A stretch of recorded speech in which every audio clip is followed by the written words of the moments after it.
하나님의 말씀 함께 나누고 또 기도하는 시간 갖도록 하겠습니다. 함께 기도하겠습니다. 거룩하신 하나님, 은혜와 사랑을 감사합니다. 오늘도 말씀을 나눌 때에 하나님 은혜를 베풀어 주셔서 저희는 미처 다 깨달지 못하고 또 저희는 잘 알지 못하지만 하나님께서 성령의 인도를 통해서 저희들 말씀 잘 깨닫게 해주시고 또 이 말씀을 그저 듣고 잊어버리는 것이 아니고 또 지식적으로만 머물지 않게 해주셔서 온전히 말씀을 또한 순종하며 사는 우리 모두가 되도록 하나님 은혜를 베풀어 주시옵소서. 말씀을 통해서 하나님 더욱더 의지하고 하나님으로 인하여 즐거워하는 우리의 모습 되게 하여 주옵소서. 예수님의 이름으로 기도하옵나이다. 아멘. 신명기 25장 5절에서 10절을 보겠습니다. 형제가 동거하는데 그중 하나가 죽고 아들이 없거든 그 죽은 자의 아내는 나아가 타인에게 시집가지 말 것이요 그 남편의 형제가 그에게로 들어가서 그를 취하여 아내를 삼아 그의 남편의 형제된 의무를 그에게 다 행할 것이요 그 여인의 낳은 첫 아들로 그 죽은 형제의 후사를 있게 하여 그 이름을 이스라엘 중에서 끊어지지 않게 할 것이니라.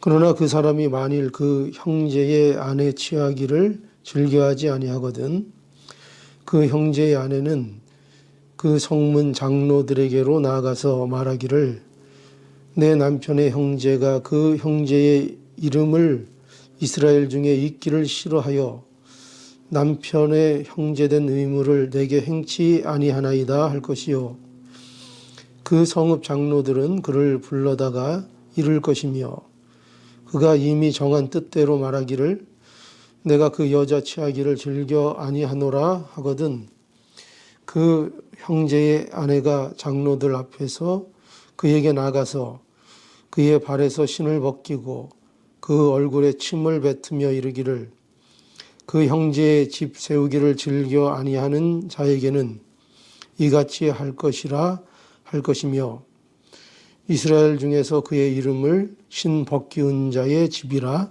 칭할 것이니라. 아멘.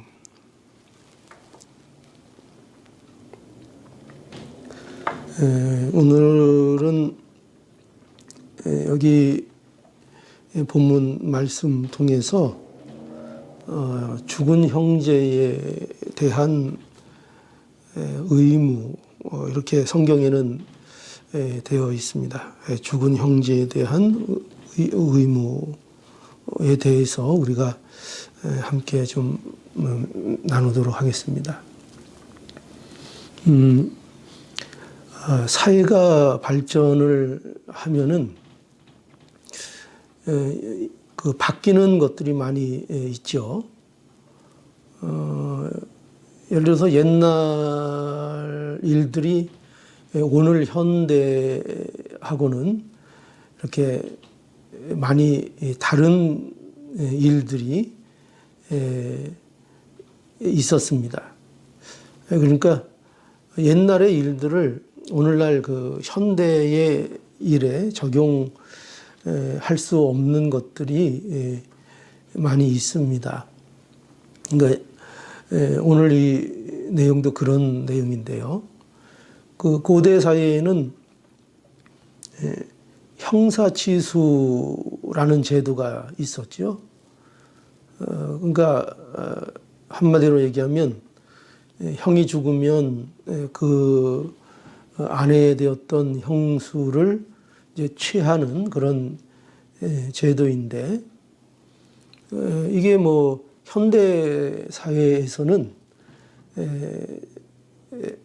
이제 뭐라고 해요? 금지 오히려 되어 있는 일이고, 그렇게 아직까지 이런 일들이 남아 있는지는 모르겠습니다만은, 이것은 현대 사회에서는 잘 이해할 수 없는 이제 그런 내용입니다. 이 고대 사회는 아무래도 오늘날과는 좀 많이 생활 환경이 달라서 그 뭐 사냥을 남자들이 많이 했고 또 전쟁이 많이 있어서 전쟁에 나가서 남자들이 그 젊은 나이에 죽는 일이 많이 생기게 되었죠. 그래서 이 젊은 나이에 또 남편을 잃는 그런 여인들도 이제 많이 있어서 그 형제의 아내를 어떻게 보면은 보호하는 그런 차원에서 또 그 가족을 보호하는 차원에서 이 고대 사회에서는 이렇게 뭐 형사치수라는 뭐 이런 그 제도들이 행해졌던 것으로 이렇게 보여집니다. 우리 그 한민족 우리 조상 때에도 이런 일들이 있었고 그 특별히 고구려 시대에는 이런 형사치수 제도가 있었던 것으로 우리가 이렇게 생각할 수 있습니다. 근데 이제 오늘 본문도 보면은 이스라엘 백성에게도 이와 비슷한 이제 규정이라 그럴까요? 의무가 있었습니다. 오늘 본문에서는 여기 어떻게 되어 있는가 하면은 5절에 보면 형제가 동거하는데 그의 중 하나가 죽고 아들이 없거든 이렇게 되어 있죠. 그러니까 이 형제가 함께 사는 경우를 말하는 것 같습니다. 그래서 형제가 함께 동거할 때에 그 형제 중 하나가 죽고 그리고 아마도 함께 사는 것으로 보아서 형제 중 하나는 그 결혼을 하지 않은 그 상태에 있는 형제인 것으로도 이렇게 보여집니다. 그래서 어쨌든 그 결혼한 형제가 이제 죽게 되었을 때에 그 형제를 대신해서 이제 형수를 취하여서 후사를 있게 해주라 하는 것이 오늘 이 본문의 내용입니다. 거기 5절 끝에도 보면은 그의 그를 취하여 아내를 삼아 이렇게 돼 있죠. 그를 취하여 아내를 삼아 그의 남편의 형제된 의무를 그에게 다 행할 것이요. 그의 남편의 형제된 의무, 그러니까 의무라는 거예요. 그러니까 이것이 의무로서 그 형제된 자로서 마땅히 해야 될 그 책임이고 의무로서 이렇게 하라. 이제 이렇게 말씀하고 있는 거죠. 6절에도 보면은 그 여인의 낳은 첫 아들로 그 죽은 형제의 후사를 있게 하여 그 이름을 이스라엘 중에서 끊어지지 않게 할 것이라. 이렇게 해서 그 목적도 잘 말씀해 주고 있습니다. 그 후사를 있게 해주라 이거죠. 그 형제, 그 형제의 아내에게 아들이 없을 때에 그 형제의 그 계보를 이을 수 있는 그 기업을 물을 수 있는 그 아들을 갖게 그래서 그 자손을 그 후대가 이어지도록 이렇게 해 주어라 하는 것입니다. 그리고 만일 이제 그것을 거부하면 그것이 이스라엘 중에서 수치스러운 일이라는 것을 또 말씀하고 있습니다.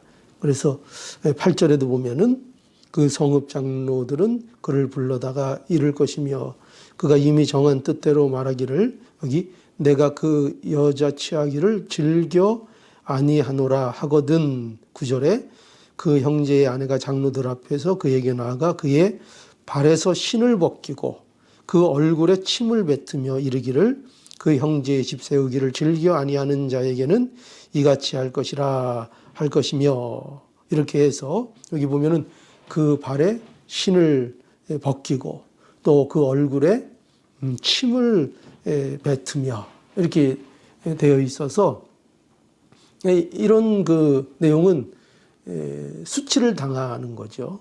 수치를 당하고 이제 모욕을 당하고 부끄러움을 당하는 그 일로서 이렇게 이제 표현하고 또 강조하고 있는 것입니다. 그래서 오늘 이 본문이 우리에게 그 하는 말씀하고자 하는 핵심은 뭐냐면 이스라엘 백성에게는 기업을 물을 의무가 있다는 거죠. 그러니까 이스라엘 백성의 의무가 이와 같이 주어져 있다는 것입니다.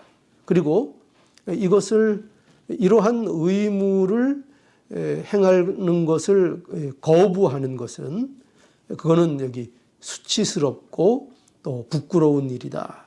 그러니까 꼭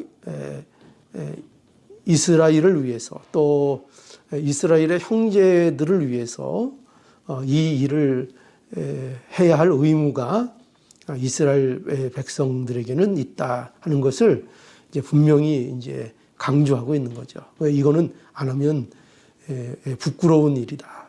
수치스러운 것이다. 그러니 이 의무를 행하라 하는 거죠. 자, 그래서 이런 내용들이 성경에 보면은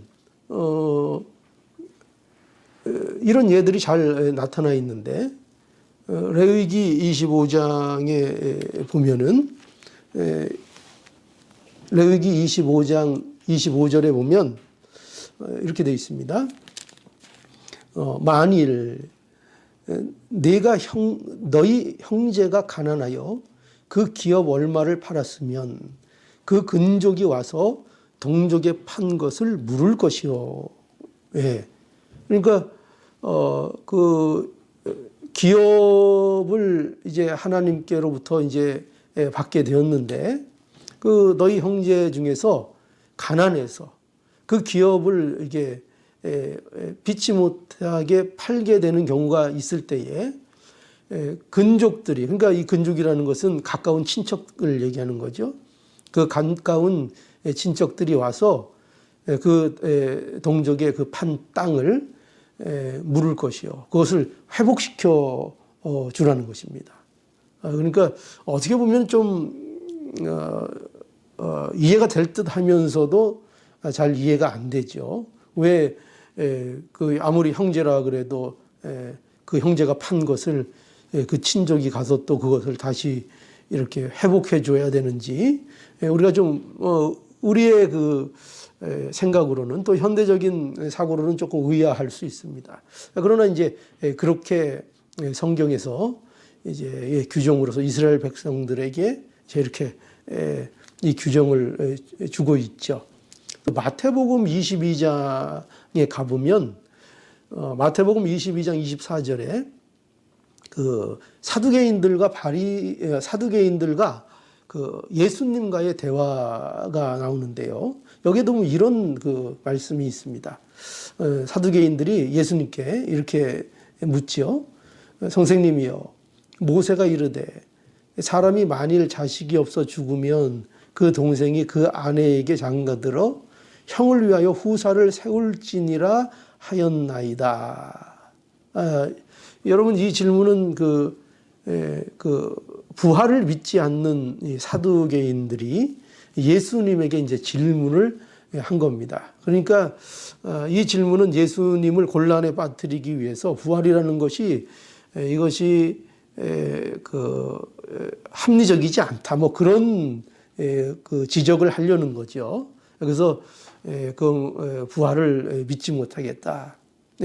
그런 이러한 질문에 대해서 이제 예수님께서 이제 뭐 대답하시는 그런 이제 내용이죠. 그러니까 우리는 뭐 이 내용을 뭐 자세히 지금 다루려는 것은 아니고 여기 이것을 통해서 무엇을 이제 확인하게 되는가 하면은 이 질문을 통해서 예수님 당시에도 이 그 형제가 죽었을 때에 그 형제의 아내를 취하는 이런 일들이 예수님 그 당시에서도 있었던 일로 이렇게 우리가 추측해 볼 수 있다 하는 것입니다. 그래서 중요한 것은 뭐냐면 이렇게 이제 이러한 그 요구를 이스라엘 백성들에게 율법으로서 모세를 통해서 하나님께서 주셨다는 사실입니다. 그렇다면 여기에는 이제 중요한 그 목적이 있겠죠. 어떻게 보면 오늘날 우리의 현대적인 사고로는 잘 맞지가 않는 그런 그 내용일 수 있지만, 그러나 이것은 어떤 그 목적이 있어서 또 어떤 하나님과의 이스라엘 백성들의 그 관계를 이제 그 설명하는 또 알게 하는 또 그런 것으로서는 이제 이스라엘 백성들에게 중요한 그 규정으로 주어지고 있는 것입니다. 그래서 이것을 이제 오늘날 우리는 이 목적이 무엇인가 하는 그 내용들을 좀 알 필요가 있죠. 그래서 이러한 일은 무엇이 목적인가 하면은 왜 이러한 의무를 그 백성들에게 지우는가, 그 이유가 뭔가 하면 그것은 하나님께 그 받은 기업, 그것을 잃지 않고 보존케 하는데 목적이 있었습니다. 그렇죠?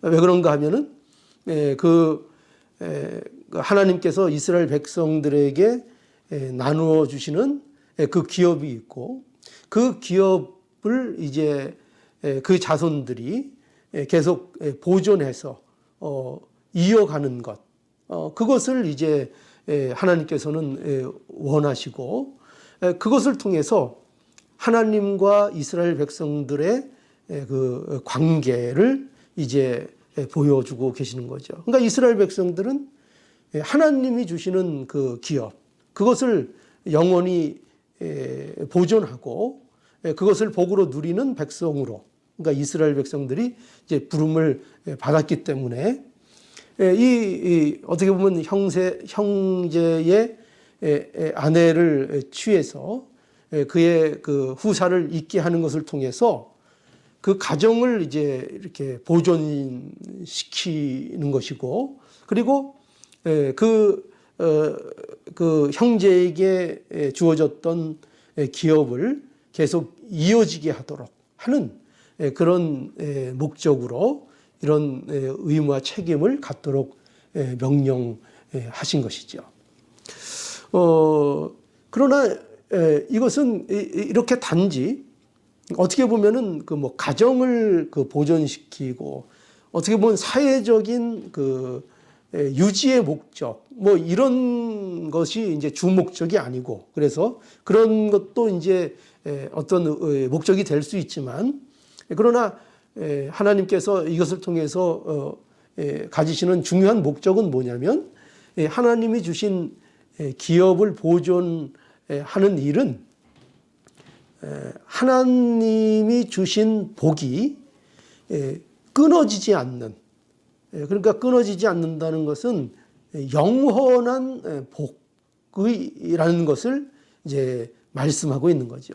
그러니까 하나님께서 그의 백성들에게 주시는 복, 그것은 그 영원한 복에 동참하기를 이제 바라시는 것이죠. 그렇기 때문에 그러한 차원에서 이러한 의무를 이스라엘 백성들에게 이제 지도록 말씀하시는 겁니다. 그래서 그것을 통해서 뭐를 확인하라고요? 하나님이 주시는 그 복, 그 복이 얼마나 풍성한 것이고 또 그것이 얼마나 영원한 하나님의 복인가. 하나님의 복이 영원한 복이라는 거. 그것을 이러한 형제의 후대를 이제 이어주는 이러한 의무를 그 책임짐으로 말미암아 이런 하나님의 그 복, 하나님의 어떠하심 이런 것들을 이제 이스라엘 백성들에게 잊지 않고 그 원리를 가르쳐 주시는 것입니다.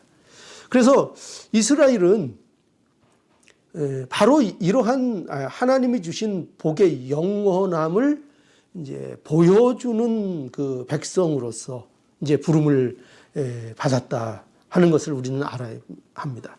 그래서 기업을 물을 의무를 거부하는 것은 그렇기 때문에 여기 이렇게 그 우리가 본문에서도 봤죠. 만약에 이것을 거부하면은 그 형제의 아내가 장로들 앞에서 그에게 나가서 어떻게 하라 그랬죠? 그의 발에 신을 벗기고 그 얼굴에 침을 뱉는다. 이렇게 해가지고 이것이 얼마나 이 의무를 거부하는 것이 그러니까 얼마나 그 수치스러운 일인가. 이것이 얼마나 부끄러운 일인가. 하나님의 백성으로서 이 일을 얼마나 잘 감당해야 하는가 하는 것을 이제 보여주고 있는 것입니다. 그래서 여기 그 좋은 우리가 예가 또 성경에 어떤 예를 우리가 보게 되는가 하면은 여러분 잘 아실 거예요. 그 롯과 롯이 아니죠. 룻과 보아스 여러분 기억하시죠? 룻과 보아스.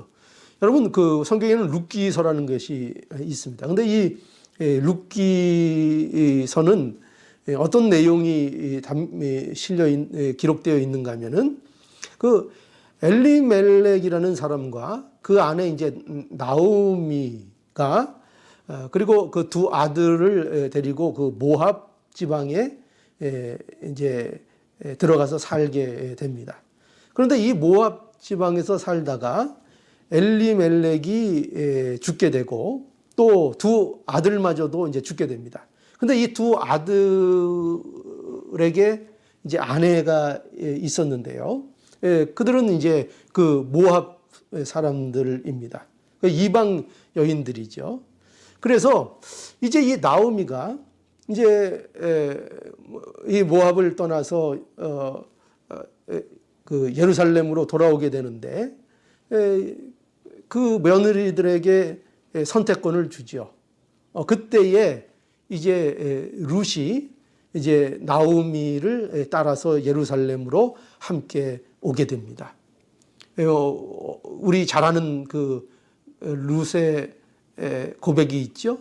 어머니가 가시는 곳에 나도 가고 어머니가 유하시는 곳에 나도 유숙하겠습니다. 그러니까 죽으나 사나 어머니 제가 따라가겠습니다. 이렇게 이제 고백을 하는 거죠. 그리고 하나님, 어머니의 하나님이 나의 하나님입니다. 이렇게 아주 고백을 하면서 이 룻이 나오미를 따라서 이제 오게 됩니다.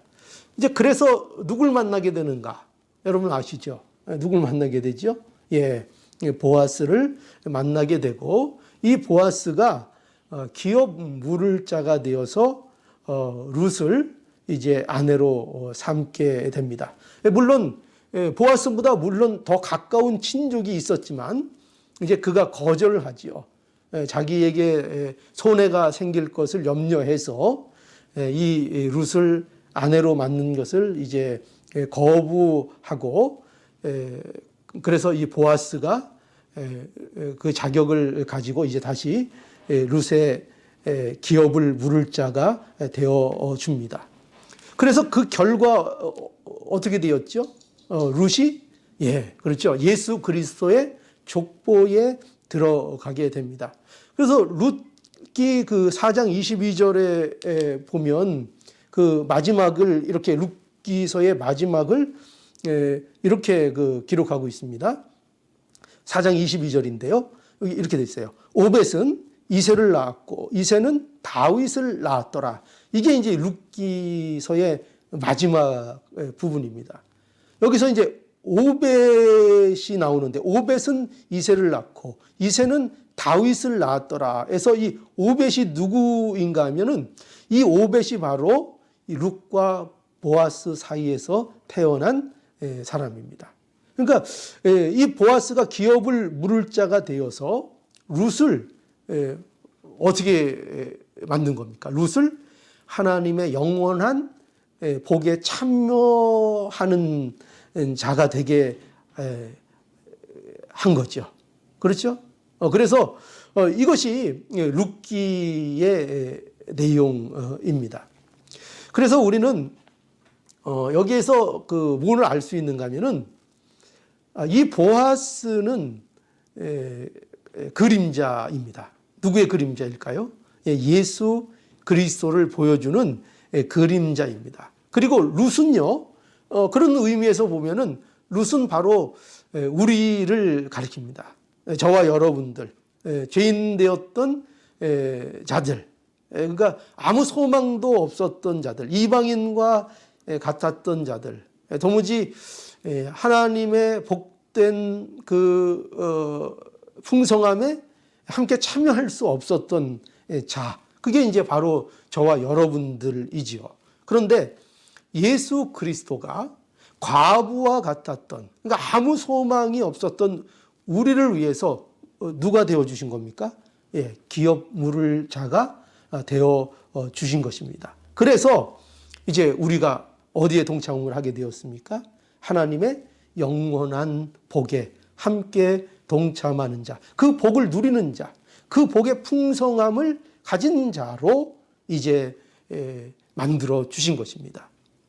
그러니까 이 보아스와 이 룻, 이 내용은 바로 예수님과 우리에 대한 그 뭐라 그럴까요? 그림자요. 또 예언의 말씀으로서 이 사실이 오늘날 우리에게 이루어진 겁니다. 하나님께서 우리를 위해서 기업 물을 자로 누구를 보내주셨어요? 예수 그리스도를 보내주신 것이죠. 그래서 우리가 이 영원한 하나님의 복을 이제 누리는 이 은혜를 누리게 된 것입니다.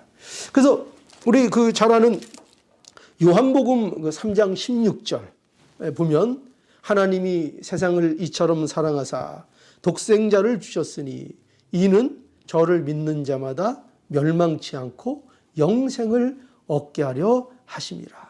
그죠? 예수 그리스도 우리의 기업 물을 자 그 의무를 온전히 다 감당하신 또 순종하신 그 예수님으로 인해서 우리가 이제 영생을 얻게 된 거지요. 영원한 복을 우리가 누리게 된 것입니다. 또 에베소서 5장 2절에 보면 뭐라고 되어 있는가 하면 그리스도께서 너희를 사랑하신 것 같이 너희도 사랑 가운데서 행하라. 그는 우리를 위하여 자신을 버리사 향기로운 제물과 생축으로 하나님께 드리셨느니라. 그죠? 그리스도께서 너희를 사랑하신 것 같이 너희도 어떻게 하라? 서로 사랑 가운데 행하라. 왜라고요? 그는 우리를 위하여 자신을 버리사 향기로운 제물과 생축으로 하나님께 자신을 드림으로 인해서 자신을 희생하심으로, 그러니까 희생 제물이 되어주심으로 말미암아 우리에게 이렇게 영원한 복을 누리는 가운데 우리를 초청해 주시고 그 자리로 우리를 불러내 주셨다는 거죠. 그래서 우리도 뭘 해야 된다고요? 너희도 그리스도께서 너희를 사랑하신 것 같이 너희도 사랑 가운데 행하라. 그러니까 이 사랑 가운데 행하라. 이 요구는 바로 오늘 이 그 규정의 말씀이 해당되는 거죠. 너희의 의무. 너희가 기업 물을 자 예수 그리스도로 인하여 영원한 복을 누리는 자가 너희가 되었으니 너희도 어떻게 하라고요? 너희도. 그죠? 너희도 기업 물을 자로서의 의무를 다하라는 거죠. 우리가 누군가에 대하여 기업 물을 자의 의무를 행하는 자로 살아야 한다는 것입니다. 그것이 사랑을 행하는 것이고 하나님의 명령을 쫓아서 우리 이웃과 형제들에 대해서 그들이 예수 그리스도 안에서 누리는 그 갖게 된 그 복의 어떠함을 그들에게 나타내주고 그들이 그 복을 함께 누리도록 해주는 그 역할, 그 사명, 그 의무를 우리가 담당해야 한다. 이것을 이제 말씀하고 있는 겁니다. 그래서 여러분, 우리의 의무가 뭐냐 할 때 우리는 우리의 의무가 있다는 것을 이제 분명히 알아야 합니다. 성도로 우리를 부르신 이유, 그것은 기업을 물을 자의 의무가 우리에게 있다는 겁니다. 우리를 부르셔서 그 일을, 그 의무를, 그 책임을 우리에게 감당하라. 이렇게 이제 명령하시는 것입니다. 하나님이 주신 복의 영원함에 사람들이 어떻게 하라고요? 함께 하도록. 그 이웃과 형제들이 그 일에, 그 복에 하나님의 영원하신 그 복과 풍성함에 함께 동참하도록 우리가 힘쓰고 할 의무가 있다 하는 것입니다. 하나님 되심을 증거하려는 거죠. 하나님의 어떠하심을 증거하는 일에 우리가 동참해야 합니다. 하나님이 예수 그리스도 안에서 주신 복이 얼마나 풍성한 것인가, 그것이 얼마나 영원한 복인가를 우리의 삶의 현실 속에서, 우리의 삶의 모습 속에서 나타내는, 그래서 하나님의 어떠하심이 우리의 삶의 모습을 통해서 나타나는, 그것이 우리의 삶의 모습이 되는 이러한 자리로 우리를 부르신 거지요. 여러분, 모세의 예를 한번 들어볼까요? 모세를 보면은 이 모세는 율법을 그 하나님께로 받아서 이스라엘 백성들에게 전한 자입니다. 그러니까 율법에 어떻게 보면은 그 대표가 되는 자, 율법을 상징하는 인물이 또 이 모세라고 이렇게 볼 수가 있죠. 그런데 이 모세가 이스라엘 백성들이요, 그 금송아지를 만들어서 하나님을 섬긴다고 하면서 우상을 섬기는 이런 그 죄를 범했을 때에 이 모세가 하나님 앞에 드린 기도가 있습니다. 어떻게 기도했는가 한번 볼까요? 그 출애굽기 32장, 출애굽기 32장 11절에서 12절인데요. 여기 보면 이렇게 모세가 이제 기도를 해요. 모세가 그 하나님 여호와께 구하여 가로되 여호와여 어찌하여 그 큰 권능과 강한 손으로 애굽 땅에서 인도하여 내신 주의 백성에게 진노하시니까 어찌하여 애굽 사람으로 이르기를 여호와가 화를 내려 그 백성을 산에서 죽이고 지면에서 진멸하려고 인도하여 내었다 하게 하시나이까. 주의 맹렬한 노를 그치시고 뜻을 돌이키사 주의 백성에게 이 화를 내리지 마옵소서. 그러니까 여기 어떤 모습입니까? 이 금송아지를 만든 이스라엘 백성들을 어떻게 보면은 모세가 변호하고 있는 거죠. 하나님 앞에서 하나님께서는 그들을 진멸하시겠다 합니다. 그런데 이 모세가 뭐라고 그 사이를 가로막고 하나님 앞에 기도하는가 하면은 하나님 그러면 안 된다는 거죠. 하나님 그러시지 말라는 거죠. 왜냐하면 그것으로 인해서 뭐 이유는 거죠. 그것이 오히려 하나님 이름에 그 뭐라 그럴까요?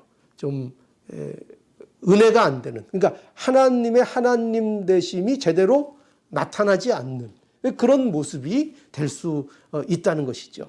물론 이것은 하나님이 이것을 정말 모르셔서 그러시는 것은 아닙니다. 그러나 하나님께서 이 모든 일들을 통해서 이 대화와 모세의 이러한 기도를 통해서 하나님이 정말 원하시는 것이 무엇인지를 이제 우리들에게 볼 수 있도록 역사해 주시는 거죠. 그래서 이 모세는 자신의 손해를 감수해서라도 무엇을 지금 말하고 있는가 하면은 하나님의 하나님 되심을 바로 나타내는 일에 그가 얼마나 중요한 그의 의무로서 생각하고 있는가 하는 것을 우리는 여기에서 놓치지 않아야 합니다. 그래서 하나님이 주신 이 영원한 복, 하나님의 하나님 되심, 그것이 과연 어떠한 것인가?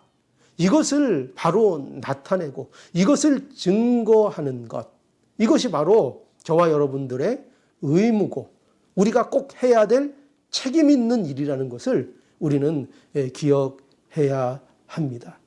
그래서 이것을 못하는 것이 우리에게 수치스러운 일이고 우리에게 이것이 부끄러운 일이라는 것을 우리는 알아야 합니다. 그래서 여러분 유대인, 특별히 그 바리새인들이 예수님께 많은 책망을 받았지요. 그러니까 그 이유도 바로 여기에 있습니다. 이 바리새인들의 모습은요, 또 그 유대인들의 이 모습들은요, 어떻게 보면 오늘날 우리가 하나님을 믿는다고 하면서 또 예수님을 믿는다고 하면서 가지는 오해들을 이 바리새인들의 모습을 통해서 우리는 아주 적나라하게 들여다 볼 수 있습니다. 그래서 우리가 신앙생활을 바로 한다고 하는데 또 열심히 한다고 하는데 또 그것이 우리가 그렇게 해야 되는 줄 알고 열심을 내는데 우리가 오해하고 있고 또 틀리고 있는 문제들이 의외로 많이 있다는 것을 우리는 알아야 합니다. 이 바리새인들도 보면은요, 이들이 얼마나 종교적인 열심을 갖고 있었고 또 이들이 얼마나 하나님을 참으로 열심히 믿는 자들이었습니까? 그런데 이들이 예수님께 큰 꾸지람과 책망을 받는 자들이었습니다. 왜 그런가? 그건 이유가 있죠. 왜 그런가 하면 그들이 그렇게 종교적인 열심을 가지고 열정을 가지고 하나님을 섬긴다고 하는데 사실은 그것이 정말 하나님을 기쁘시게 하는 하나님 앞에서의 일이 되지 못하고 자신들을 위한 일이었기 때문입니다. 그러니까 자신들을 위한 사실 열심이었어요. 자신들의 배를 불리기 위한, 자신들의 자존심을 세우기 위한, 자신들을 위한 열심들이었다는 것입니다. 사실이. 그래서 그들에게는 무엇이 없었는가 하면 하나님의 하나님 되심, 그러니까 하나님이 어떤 분이신가를 백성들에게 보이는 일에 그들이 많은 오해를 갖고 있었습니다.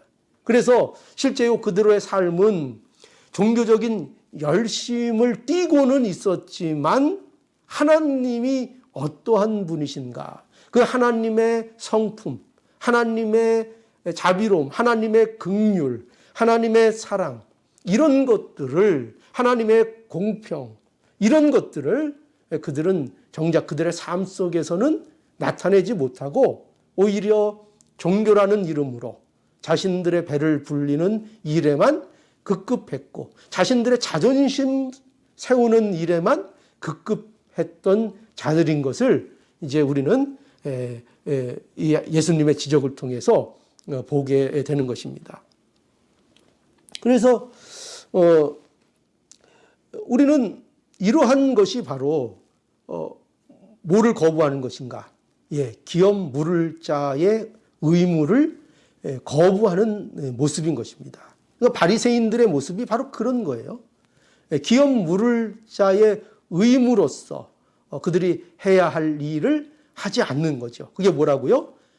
하나님의 어떠하심, 그 하나님의 하나님 되심, 그것을 나타내고 그것을 보임으로 인해서 정말 하나님 안에서의 복이 얼마나 풍성하고 아름답고 사랑이 풍성한가, 그것이 얼마나 영원한 복인가, 이것들을 나타내지 못했다는 것입니다.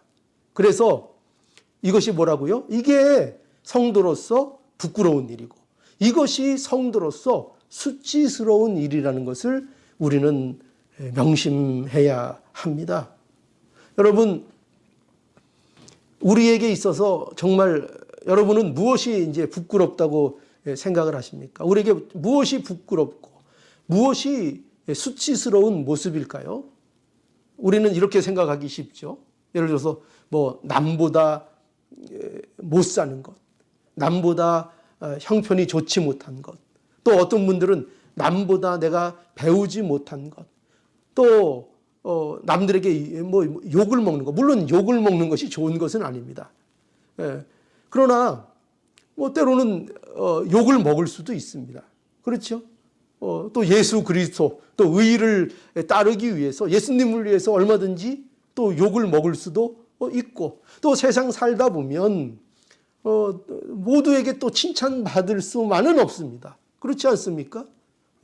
그렇기 때문에 욕을 먹습니다. 우리는 뭐 신도 아니고 뭐 우리는 얼마나 부족한 자인지 모릅니다. 그러니 우리는 그렇게 욕을 먹을 수도 있습니다. 그러나 그렇다고 해서 우리가 그것만 부끄럽고 그것만 우리에게 수치스러운 것이 아닙니다. 아니, 정작 우리가 정말 부끄러워해야 하고 정말 수치스러워해야 하는 것은 뭐냐면, 우리가 못 배운 것도 아니고 남보다 덜 가진 것도 아니고 우리가 남들에게 어떤 손가락질 당하는 것도 아니고, 우리가 정말 부끄러워해야 할 것은 하나님의 하나님 되심을 우리의 삶 속에서 보이지 못하는 것입니다.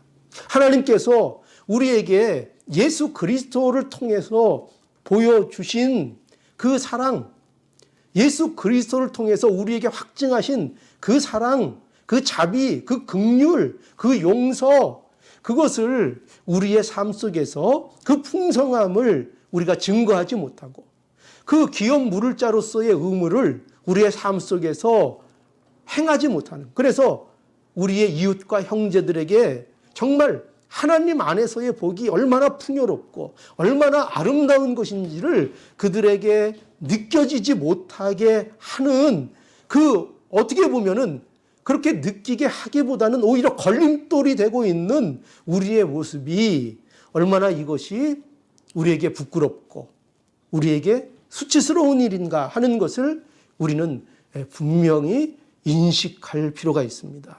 만약에 이것을 인식하고 이것을 우리가 알게 된다면 사실 이것처럼 또 우리에게 복된 것이 없습니다.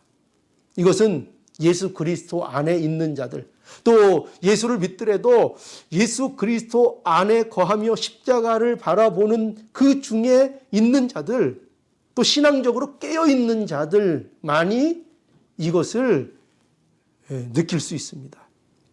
그래서 여러분, 우리가 정말 무엇이 수치스러운 것이고 무엇이 부끄러운 것이고 이것을 우리가 바로 알아야 합니다. 이것이 은혜고 복인 것입니다.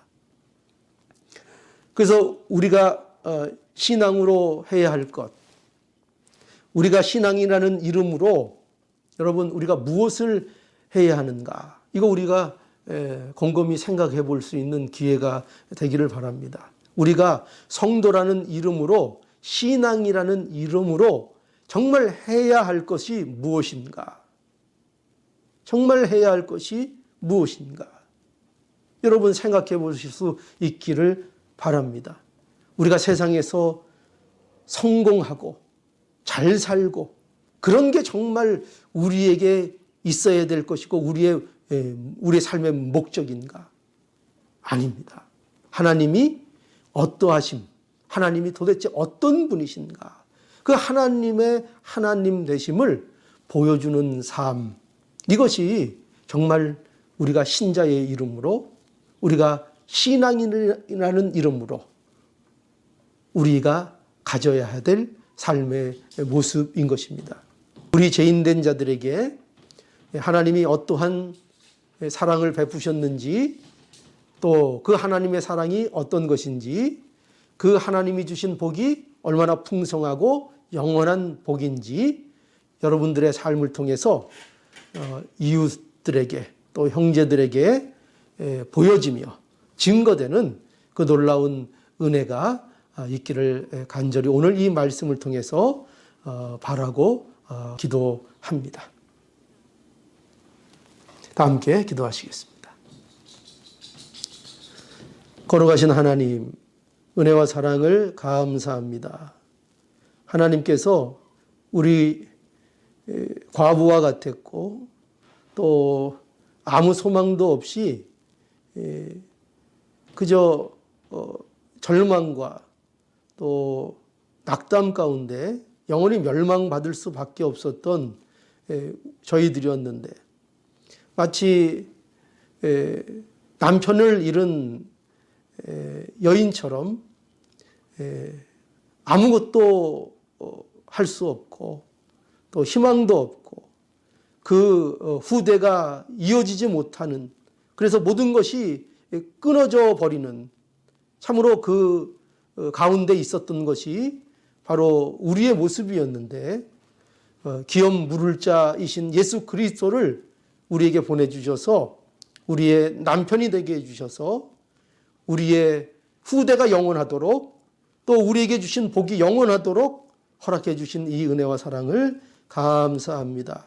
이 은혜를 우리가 받았사오니 우리도 누군가의 기업 물을 자가 되어서 그들에게 하나님의 주신 복이 얼마나 영원하며 얼마나 복된 것을 보여주며 하나님의 하나님 되심이 얼마나 풍요롭고 긍휼한 것인지 또 얼마나 사랑이 넘치는 것인지를 우리 이웃과 형제들에게 베풀어주고 또 보여주는 놀라운 삶이 되도록 하나님 은혜를 베풀어 주시옵소서.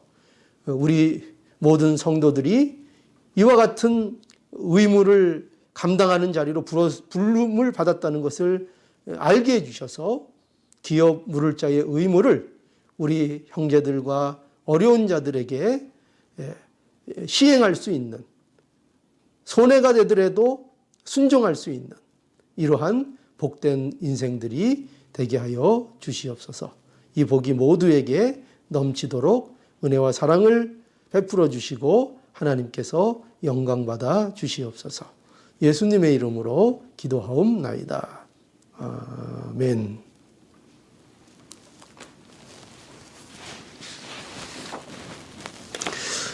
예, 오늘도 수요일 수요 기도회로 여러분들 가정에서 하나님 앞에 한 마음으로 기도할 수 있기를 바랍니다.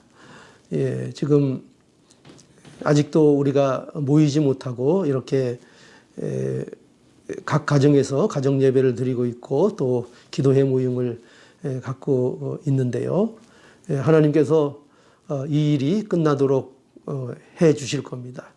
조속히 이 일이 끝나도록 또 모든 것이 바로 회복되도록 하나님 앞에 또 간청하고 우리가 함께 기도하고 또 이 기간을 통해서 우리가 만들어지지 못했던 것, 또 우리가 잊고 있었던 것들 많이 생각하고 예수 그리스도 안에서 회복하는 그런 기간으로 우리가 선용할 수 있기를 바랍니다. 특별히 믿음의 가정을 위해서 또 기도해 주세요. 이번 주에는 우리 서승호 집사님 가정인데 이 서승호 집사님 가정 위해서 기도해 주시기 바랍니다. 또 비즈니스 또 여러 가지 일들 어려운 가운데 있을 거라 이렇게 좀 생각이 드는데요. 기도해 주시기 바라고요. 또 그 자녀들을 위해서도 기도해 주시기 바랍니다. 또 그 오늘 수요일 저녁은 8시에 수요 기도회로 우리 각 가정에서 모이는데 30분만이라도 일주일에 한 번만이라도, 물론 많이들 기도하고 계시겠죠.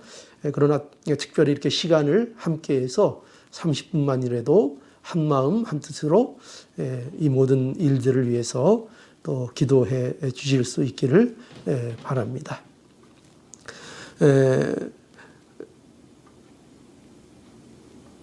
또 다른 어떤 그 소식들 또 기도 제목들 이런 거 있으시면은요 저에게 개인적으로 또 카톡을 주셔도 되고요 전화를 주셔도 되겠습니다. 그러면은 또 함께 기도 제목 나누고 기도할 수도 있겠습니다.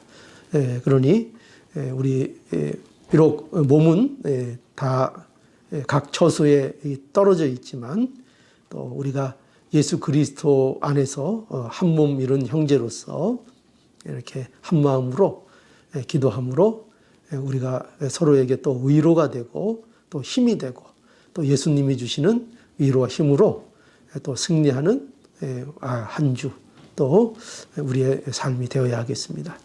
그럼 한 30분 가량 모두 힘써서 기도하는 시간 갖도록 하겠습니다.